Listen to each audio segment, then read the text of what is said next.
여러분 반갑습니다. 우리가 말씀으로 서로 위로하고 격려할 수 있어서 너무 감사합니다. 특별히 9월 한 달 창세기 말씀을 허락해 주셔서 너무 감사합니다. 하나님께서 주실 이 구원을 우리가 꿈꿀 수 있기 때문입니다. 여러분 우리가 소망을 갖길 바랍니다.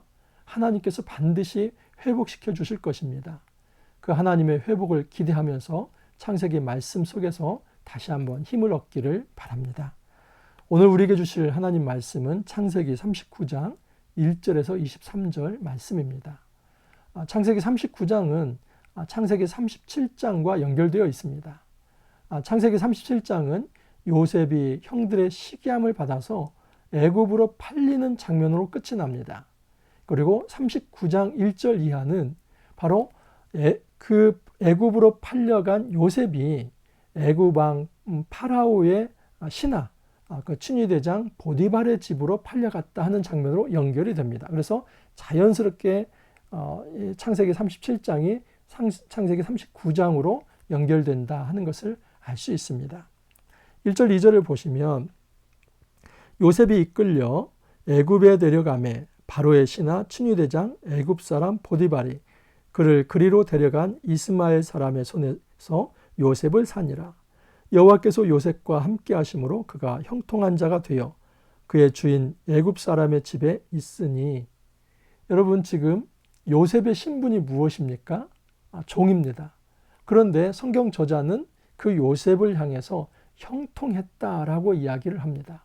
이 형통이라고 하는 단어는 원래 번성하다 또는 성공하다 이런 의미가 있습니다. 그런데 여러분 이 종이 성공하면 얼마나 성공했습니까? 이 노예가 번성하면 얼마나 번성하겠습니까? 사실 지금 이 형통이라는 이 단어는 요셉과 어울리지 않는 단어입니다. 그런데 이 형통이라는 말을 계속해서 쓰고 있습니다. 이 초반부 2절에 하나님께서 요셉과 함께 하심으로 형통했다 이렇게 말씀하시는데 오늘 본문을 끝내면서 23절에 또 이렇게 말씀하십니다. 이는 여호와께서 요셉과 함께 하심이라 여호와께서 그를 범사에 형통하게 하셨더라. 여러분 오늘 본문은 하나님이 요셉과 함께 하심으로 형통했다는 말로 시작해서 하나님과 함께 하셔서 또 형통했다는 말로 끝이 납니다. 한번 생각해 보십시오. 종이 얼마나 형통합니까? 그런데 성경 저자는 아무리 종이라는 그런 열악한 상황, 비참한 상황이라 할지라도 하나님과 함께 하신다면 그곳이 형통한 자리, 그곳이 바로 성공한 자리, 그곳이 바로 번성의 자리가 될 거라 하는 것입니다. 이런 의미에서 우리 삶의 진정한 성공, 우리 삶의 진정한 축복은 아무 문제가 생기지 않는 것이 아니라 어렵고 힘든 문제가 생긴다 할지라도 그 일 가운데, 그 환경 가운데 하나님이 함께 하신다는 사실입니다. 하나님이 함께 하신다면 그 어떤 곳도 형통의 자리가 될 수 있다 하는 것을 우리에게 말씀하여 주고 있습니다. 여러분 놀라운 것은 이처럼 하나님의 백성이 형통하면 그 옆에 있는 사람도 복을 받게 됩니다. 5절을 보시면 그가 요셉에게 자기의 집과 그의 모든 소유물을 주관하게 한 때부터 여호와께서 요셉을 위하여 그 애굽 사람의 집에 복을 내리심으로 여호와의 복이 그의 집과 밭에 있는 모든 소유에 미친지라. 여러분 누가 형통했습니까? 지금 하나님께서 요셉을 형통하게 하신 것입니다. 그런데 누가 복을 받습니까? 그 요셉이 이제 복무하고 있는 그 보디발의 집이 매우 번성해졌다 하는 것을 알 수 있습니다. 이 보디발은 요셉 때문에 복을 받고 있습니다. 하나님께서 요셉과 함께 하심으로 그 요셉에 있는 그 지경이 복을 받는다는 것입니다. 이것이 어떻게 보면 하나님 나라의 통치 원리입니다. 하나님께서는 그의 백성을 형통케 하심으로 그들이 거하는 그 땅, 그곳을 하나님께서는 생명으로, 평화로, 하나님의 사랑으로, 하나님의 모든 축복으로 채워주신다 하는 사실입니다. 그러므로 우리 신앙인들은 어디를 가든지 하나님의 형통의 대리자가 될 수 있어야 한다는 사실입니다. 이게 어떻게 가능합니까? 여러분, 하나님과 형통할 때 이 세상에서 전문성을 확보할 수 있습니다.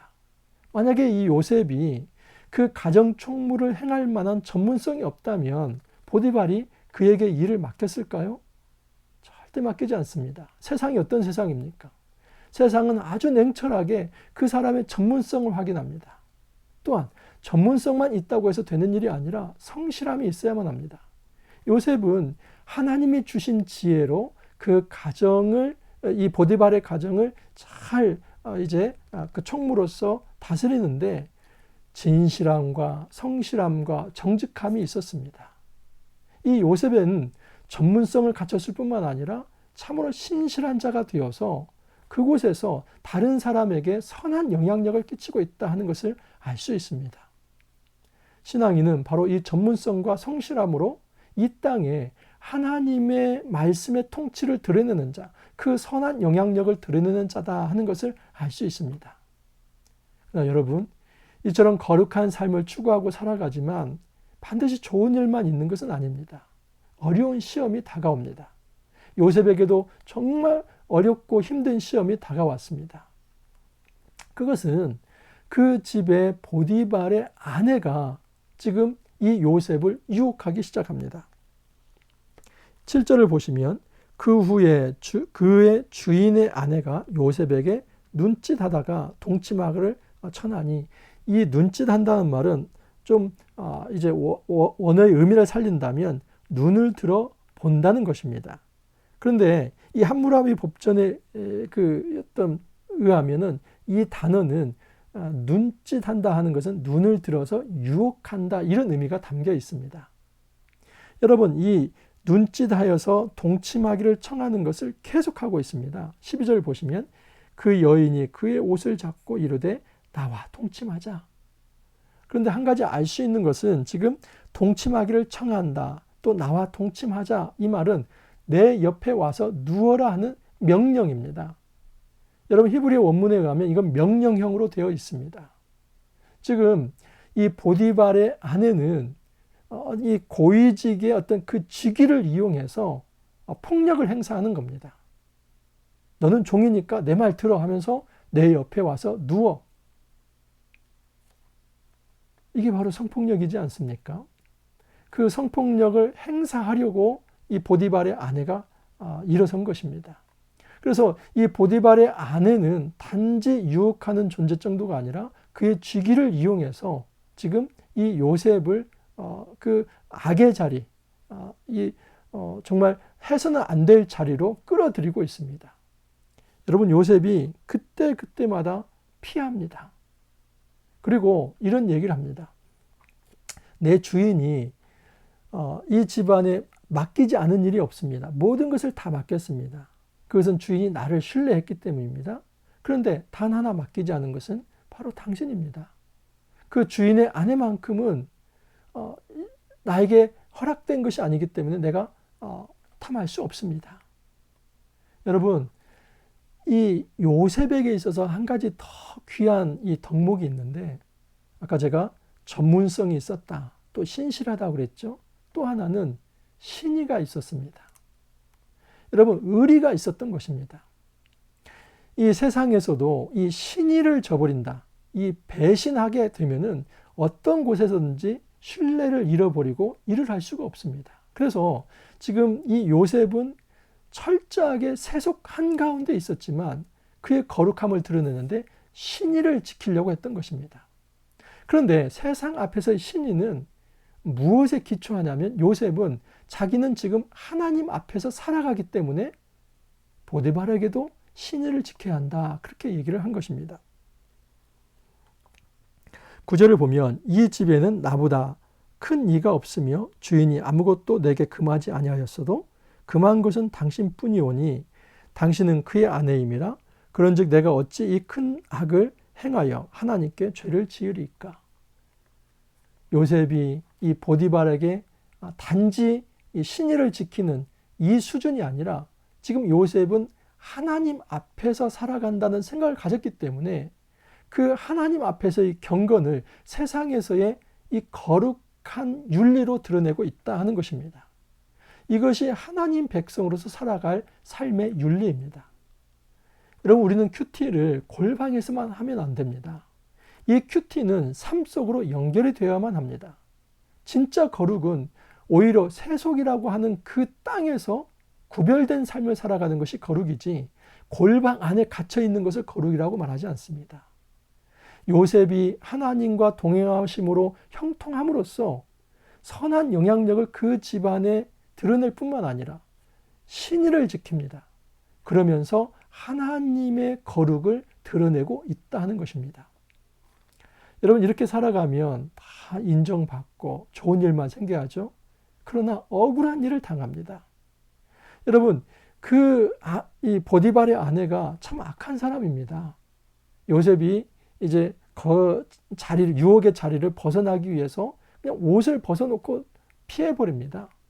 그런데 그 보디발의 아내가 그 옷을 가지고 떠들어댑니다. 봐라, 히브리 종이 나를 겁탈하러 들어왔다가 내가 소리 지르니까 옷을 벗어놓고 떠났다.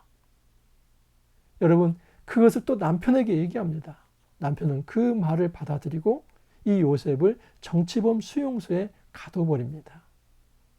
우리는 세상에서 정말 전문성을 가지고 또 신실하게 신의를 지키고 하나님의 경건을, 하나님 앞에서의 경건을 세상에서의 그 구별된 윤리로 드러내는 이런 귀한 삶을 살 때에 정말 좋은 일만 생길 것 같지만 억울하게 당하는 일도 생길 수 있다는 것입니다. 그런데 하나님께서는 그렇게 억울한 일을 당해서 옥으로 내려갔을지라도 그곳에서도 하나님이 함께 하심으로 요셉은 형통케 되었다라고 얘기를 합니다.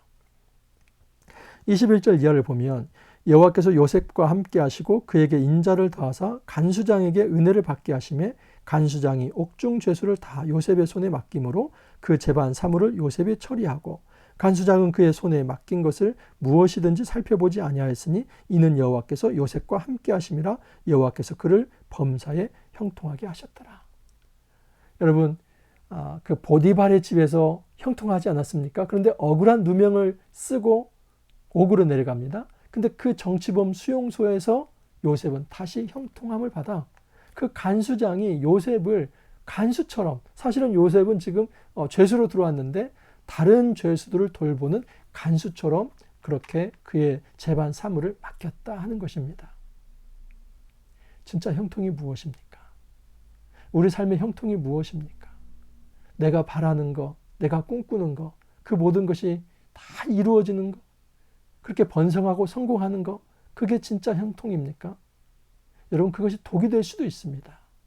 정말 하나님이 원치 않는데 내가 꿈꾸는 것이, 내 욕심이, 내 야망이 성취된다면 오히려 그것은 독이 될 수 있습니다.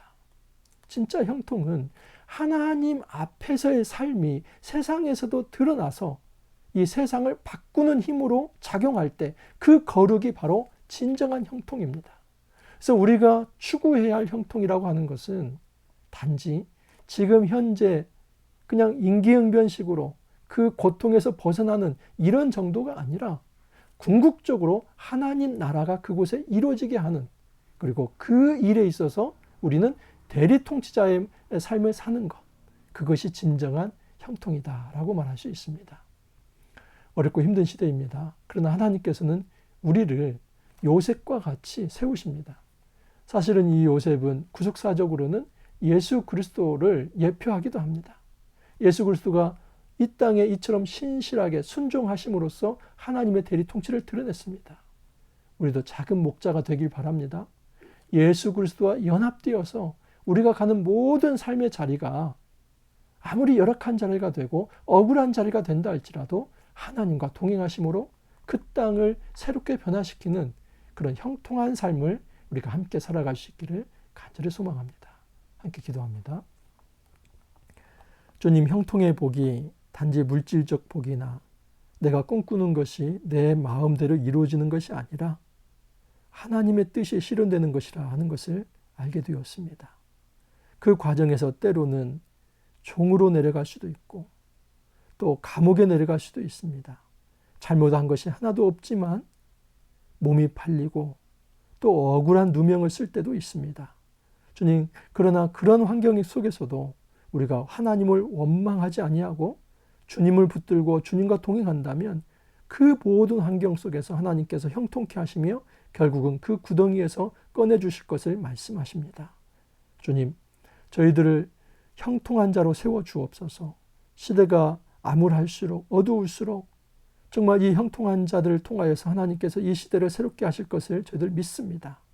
저희들 작은 요셉들로 허락하여 주셔서 그리스도와 연합되어서 이 땅을 하나님 나라로 바꿔나가는 그 거룩한 삶 살아갈 수 있도록 축복하여 주옵소서.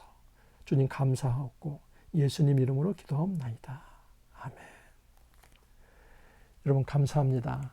한 주 잘 살아오셨습니다. 주말 또 복된 예배, 아마 모든 교회가 온라인 예배 할 텐데요. 복된 예배 잘 들으시고 또 월요일 날 다시 기쁨으로 만나길 바랍니다. 감사합니다.